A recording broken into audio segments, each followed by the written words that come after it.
আমাদের গ্রামের বাড়ির পিছনে ছোট একটা জায়গা আছে, জমি আছে। সেই জমিটা মা খুব সুন্দরভাবে সাজিয়েছেন। এটা হচ্ছে মায়ের ক্ষেত। এই ক্ষেতে তিনি অনেকটা জায়গা জুড়ে পাট শাক করেছেন। পাট শাকগুলো খুব সুন্দরভাবে রোপণ করেছেন, খুব সুন্দরভাবে উঠেছে। পরিচর্যা করলে শাক সবজি এগুলো খুব সুন্দরভাবে হয়, এটাই তার প্রমাণ। পাট শাকের পাশাপাশি এখানে হরেক রকমের সবজি তিনি রোপণ করেছেন। কচু, তারা, আরও বিভিন্ন ধরনের ফসল যেমন ঢেঁড়স, মিষ্টি কুমড়া এগুলো তিনি রোপণ করেছেন।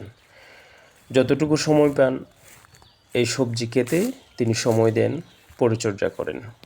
পরিচর্যা করলে শাকসবজি খুব সুন্দরভাবে হয়। গ্রামে অনেক মানুষ আছে, তারা ছোট্ট একটা জায়গা পেলে, মাটি পেলে সেটাকে সোনা বানিয়ে ছাড়েন। এরকম মানুষ অনেক দেখেছি আমি।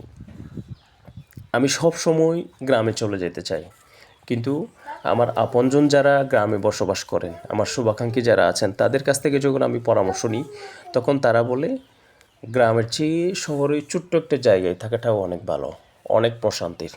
কিন্তু আমি একটা বিষয় সব সময় ভাবি, আমি শহরে থাকতে থাকতে আমার অন্তর মরে যায়।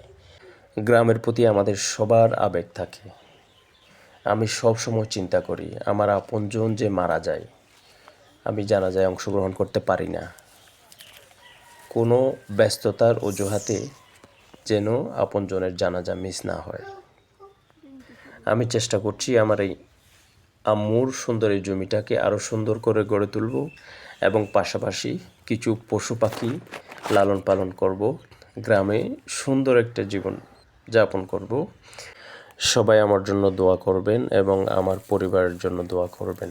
ধন্যবাদ।